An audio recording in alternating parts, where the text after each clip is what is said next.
Welcome to Sunshine Cathedral's Queer God Squad. It's Monday, September 15th, 2025. I am Bishop Durrell Watkins, the Senior Minister of the Sunshine Cathedral. With me today are Bishop Robert Griffin, he's my husband, you know, Reverend Dr. Ann Atwell, and Reverend Kevin Tisdall. We are the Queer God Squad. Visit sunshinecathedral.org to learn more about us. Queer God Squad was created by Hotspots Happening Out to support our mission to explore the value of faith in the LGBTQ community. There is no streaming TV show like this in the entire world. In 2025, we are celebrating the 40th anniversary of Hotspots magazine, the 5th anniversary of Queer News Tonight with nearly 10,000 stories and 10 million views in 2024. We are producing Pride Fest Diversity Pride and Pride Fort Lauderdale. We are the largest nonprofit LGBTQ media organization in America, and we encourage you to support our mission to inform, entertain, and educate our community and allies. This is the Sunshine Cathedral Perspective.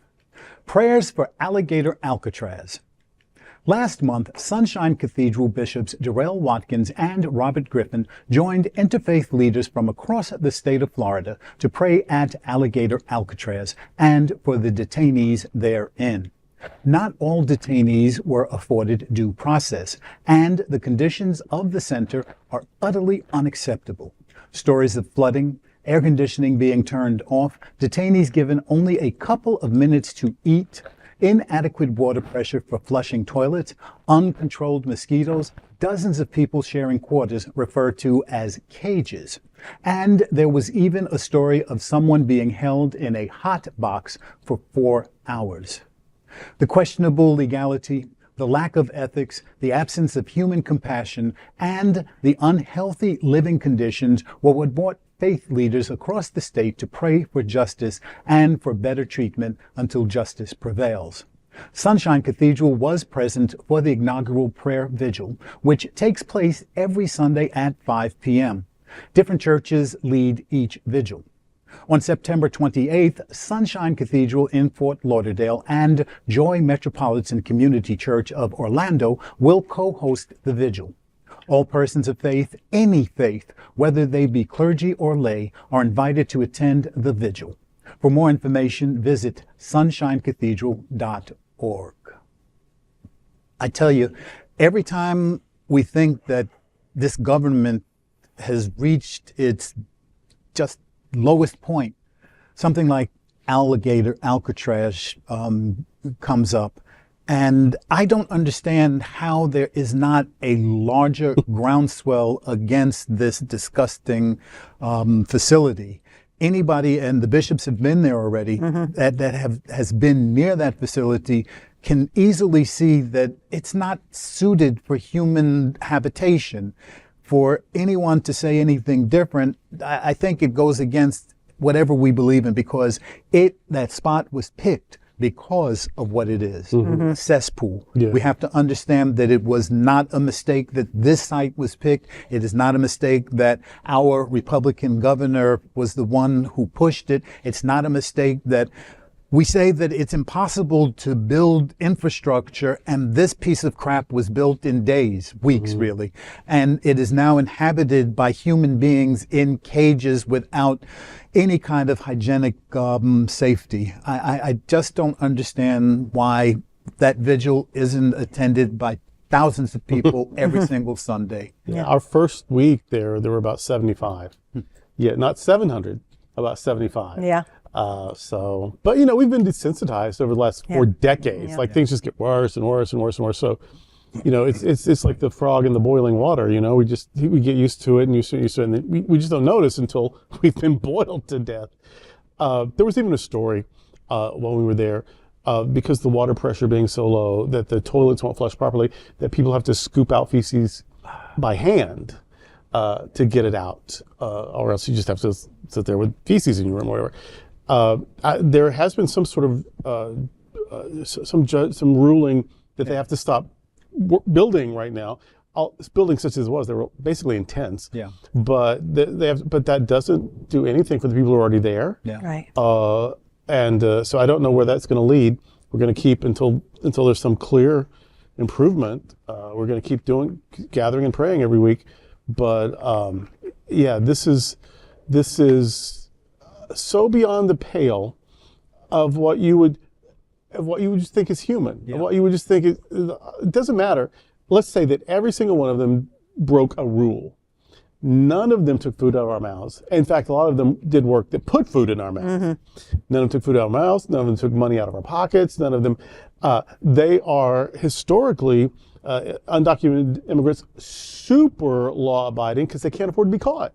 Because that's the end of their life here. Wow. And so they aren't dangerous. They aren't taking our jobs. They aren't endangering us in any way. And so even if they broke a rule, they don't deserve torment. In fact, if they had done something terrible, I'm not sure they would have deserved this. Because at some point we have to be, even if we say these people are horrible, we've got to be better than them.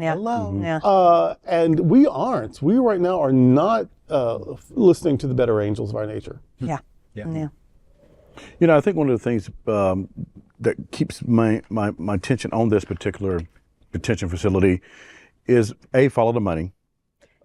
It is very clear, it's been pointed out by the current Trump administration, they are not funding this. This is being paid for by the taxpayers' dollars out of the state of Florida. So taxpayers, be aware about where your money is going, first of all. Secondly, as inhumane as this is just one of many detention centers in our nation right now, not to include the money that we're affording to fly people out of the country to be held as well. In horrible places. In horrible places. And, you know, the other thing is, if there is one innocent person, and we know that there are many innocent people in these detention centers, how many more are there? And so I think that, you know, as we look at this, the big picture of this story, it really is devastating to the nation, to humanity. It's an insult. And I know lots of people want to compare this to other places that have happened historically. Go for it. But this is happening now. Right now in front of our faces. It's on our television, it's on our smartphones, it's on our devices. You can't pick up any piece of news right now that does not relate back to this thing happening here, just outside of in Miami-Dade County. And so it horrifies me, and I know that this particular vigil is just one of many things that are happening at this detention center, and a lot of other things there. But this is one that has our attention. And I said, someone asked me about, you know, how did I feel after I went to it? To the prayer vigil. I said, you know, when you go to something like that, it's almost like a pilgrimage. You don't come back not changed by the experience. And when you listen to the stories, you're seeing what you're seeing. You know, while we were there was ambulances coming in and going out. There was buses coming in and going out. We don't know who or what was on those buses. We can only imagine what, you know, who was actually on the buses going into the detention center. But you don't walk away from an experience like without being changed and being reminded of how fragile life is, how fragile our political system and political structure is right now, and how people will do anything for money. Wow. And that's what the bottom line, how people will do anything for money. And we must, you know, as I walk with friends also, at the end of the day, faith will win. Faith will win. The justice side of this for me is on the side of faith. Faith will get us through this, and faith will lead us to justice being done right for this detention and other places as well. Right. You know, when I first heard about this, my first thought is, why aren't people protesting this? And now it's the progressive churches that are protesting this. Sunshine Cathedral, Unitarian Universalist churches, the UCC, United Church of Christ churches. They're the ones that are out there and that are making the noise. And if change is going to happen, it's going to be because these churches, these progressive churches, were vocal about it. It draws attention to the unacceptable conditions. And so we just have to keep doing it and keep doing it and keep doing it. Thank you, my friends. Thank you for being there. It also shows you the motivation behind all this, that the name they chose was very intentionally cruel. That the performative cruelty, the celebration of cruelty, this is really, you know, we talk about there's a balm in Gilead to heal the sin-sick soul. This is what that means. This is what sin sickness looks like. Sin is anything that diminishes humans, anything that denies the human dignity of anyone.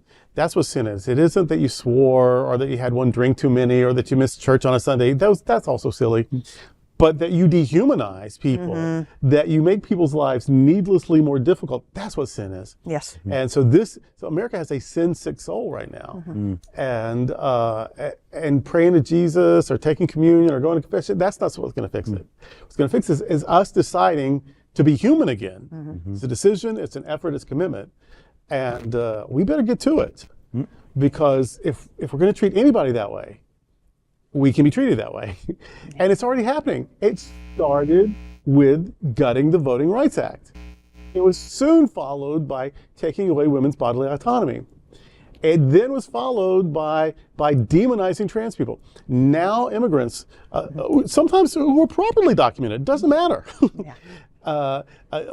Marriage equality on the chopping block. One thing, you didn't speak up for those, or those, or those, or those. Your time is coming. And it shouldn't have to be that way. You should have cared the first time. And we better start caring, because not only is it practical that we just don't want our lives upended, but we don't want to be the kind of people who didn't care. That we saw people suffering and we couldn't be bothered. That's not who we want to be. And we better start giving a shit, or it's just going to be too late. It is only stubborn optimism that keeps me from saying that it's already too late. And that's today with the Queer God Squad. Before we go, I want to invite you to check out our Performing Arts series. Yes, the season is up on us. Sunshine Cathedral Center for the Performing Arts has a great acts lined up for the 2025 and 2026 season. Here is a taste of what's coming up. Golden Ghouls. Picture it. Halloween 2025 will be on our stage one night only, October 25th. Then on November 7th, we will welcome back Miss Coco Peru in Fuck This Shit. If this show is like her other tours de force, there will be storytelling, laughs, singing, and a moral to tie up the evening. Or maybe this one is entirely different. You'll have to come to the show to know for sure. But you already know it's going to be one of the best nights of comedy and drag artistry you will have enjoyed all year. December 7th brings Matthew Darren's annual Holiday Fantasia, always amazing, and this year it will again be co-hosted by Varla Jean Merman. And in 2026, there are already some great shows lined up, such as selections from Pearly, a musical based on the play Pearly Victorious by Ozzie Davis on February the 7th. And for more information about these shows and others, and to secure your tickets, go to sunshinecathedral.org/arts. Please like and share this episode on your social media and look for Sunshine Cathedral on Facebook or Instagram.